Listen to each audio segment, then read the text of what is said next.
Now you see where I got my little entrances caulked in place. Those and the big bluebirds will knock them out.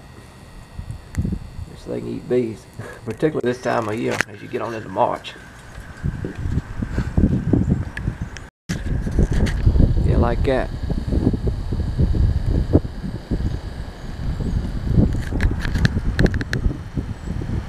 Stick most of them in there with a piece of wax if they don't properlize them good.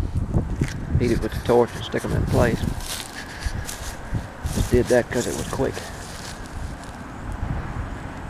A little chilly today.